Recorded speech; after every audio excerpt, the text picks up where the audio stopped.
Abordaremos el negacionismo en diversas formas, incluyendo la negación del Holocausto, del cambio climático y de las violaciones de derechos humanos durante dictaduras.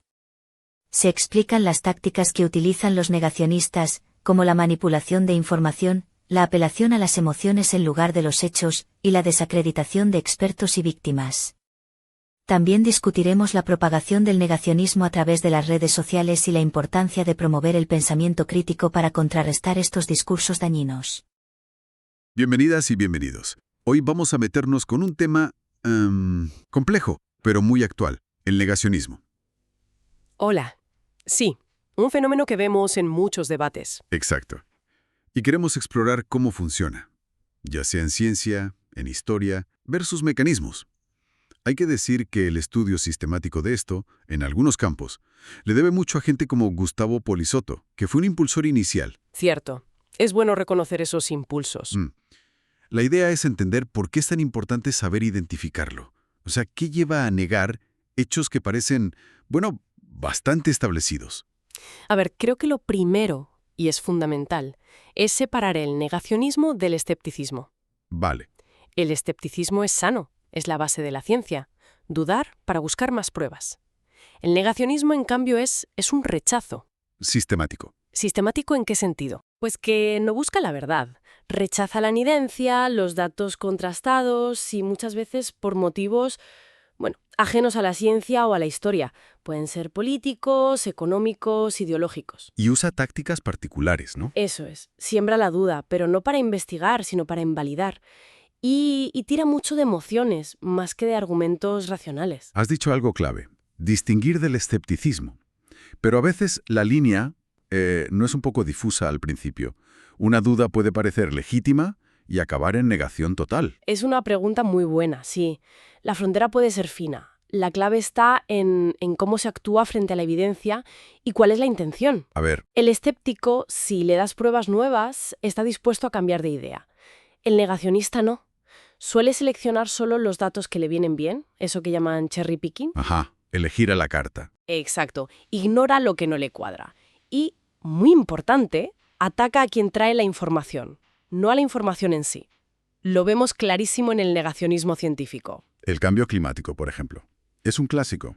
Se cuestiona el consenso de organismos como el IPCC. Sí. Y a veces, se sabe que hay financiación detrás de industrias de combustibles fósiles.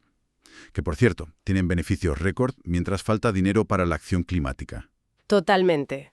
Y no es solo negar de frente, ojo. También están esas tácticas más sutiles. El delayism, ¿sabes? Retrasar, poner excusas para no actuar. O el greenwashing, ¿no? El lavado de cara verde. Justo eso. Parecer ecológico sin serlo. Y fíjate, hay conexiones preocupantes, como la huella de carbono de los ejércitos, que son enormes consumidores de fósiles. Y con la COVID vimos algo parecido, ¿verdad? Sí. Controversias montadas artificialmente sobre tratamientos, como lo de la hidroxicloroquina en Brasil, el uso de falsos expertos para liar. La desinformación por WhatsApp, redes sociales. Una locura. Y esto se extiende a otros campos. El rechazo a la evolución, la negación del vínculo entre VIH y SIDA. Mencionas los falsos expertos en ciencia. Y esa misma estrategia, esa manipulación de la verdad, la vemos también en la historia. El Holocausto, por ejemplo. Ahí las tácticas son, muy dolorosas. Distorsionar, minimizar las cifras. El típico, ¿fueron de verdad 6 millones? Sí. Culpar a las víctimas. Negar que fuera algo único. Es terrible ver el desconocimiento que a veces hay en gente joven. Por eso, el rigor histórico y hablar con expertos, con instituciones, es vital. Y ese patrón de intentar difuminar la realidad se ve en otros sitios. Pienso en la última dictadura argentina. Claro. Esa insistencia en discutir el número exacto de desaparecidos, fueron 30.000, es una forma de desviar la atención de lo que fue. Terrorismo de Estado puro y duro. Exacto. Choca de frente con los testimonios, con informes como el Nunca Más. Ahí se documentan los secuestros, las torturas en centros como La Perla, el Vesubio, el robo de bebés, el saqueo. Una realidad brutal. Y esa misma lógica, la de negar lo incómodo, lo que cuestiona el poder, la vemos en el negacionismo de género. ¿Cómo opera ahí? Pues rechazando que el género es en gran parte una construcción social. Se aferran a una supuesta biología fija para justificar roles tradicionales. Y algo muy grave, Equiparan feminismo, que busca igualdad, con machismo, que es dominación. ¿Y las redes sociales ahí? Son un campo de batalla, sí, llenas de discursos de odio que alimentan esa confusión. Entonces, si miramos todo esto, ¿cuáles dirías que son los mecanismos comunes, el modus operandi? Pues mira, se repiten cosas. Apelar a la emoción más que a la razón, usar desinformación a saco, ahora potenciada por redes, cámaras de eco. Crear falsos expertos, fuentes alternativas. Eso es, el cherry picking que decíamos, y a menudo, aunque no siempre, tirar de teorías de la conspiración. Ojo, a veces no hace falta conspiranoia. Como explican Oreskes y Conway en Mercaderes de la Duda, hay intereses económicos o políticos directos para sembrar dudas, como pasó con el tabaco o ahora con el clima. La famosa posverdad, ¿no? Donde los hechos importan menos que los sentimientos. Exacto. Un clima donde la verdad objetiva, se vuelve irrelevante para mucha gente. Es inquietante cómo se puede construir esa realidad paralela. Y frente a esto, ¿qué se puede hacer? ¿Cómo se combate? No hay varitas mágicas, ¿eh? Pero sí enfoques.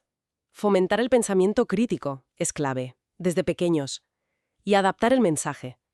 A los jóvenes hay que llegarles por sus canales, con sus referentes. Enseñar a detectar las tácticas, supongo. Fundamental. Esto apela solo a la emoción. La fuente es fiable. Me están dando solo una parte, y aunque cueste, intentar el diálogo respetuoso, sin levantar muros de entrada. Lo del cherry picking que decías. Entender que te pueden estar ocultando información es parte de ese pensamiento crítico, ¿verdad? Justo. Es una habilidad básica hoy en día. Porque, en fin, el negacionismo no es solo otra opinión. Es una postura activa, a veces coordinada, que dinamita la base de hechos que necesitamos para debatir, para convivir, para avanzar. O sea que reconocer esas tácticas es el primer paso. Indispensable. Sea cuestionar cifras, atacar consensos, usar la duda como un arma, apelar a la emoción. Ver ese patrón es clave para desactivarlo. En ciencia, en historia, en lo que sea. Queda claro, sí. Hay que estar alerta y con espíritu crítico siempre. Y una reflexión final que me surge. Hemos hablado de negación frontal, directa. Pero, ¿y las formas más sutiles? ¿Te refieres? Sí, como el delayismo climático, que no niega el problema pero retrasa la solución. O minimizar crímenes históricos sin negarlos del todo. ¿Funcionan igual? ¿Usan patrones parecidos para bloquear cambios o evitar que entendamos bien el pasado? Quizá entender el patrón del negacionismo, en todas sus formas, es lo que de verdad nos protege de caer en él, sin importar de qué tema estemos hablando. Todo el material del tema se ha construido con inteligencia artificial, y el autor del contenido pertenece en su totalidad al profesor Gustavo Polizotto. Hasta la próxima.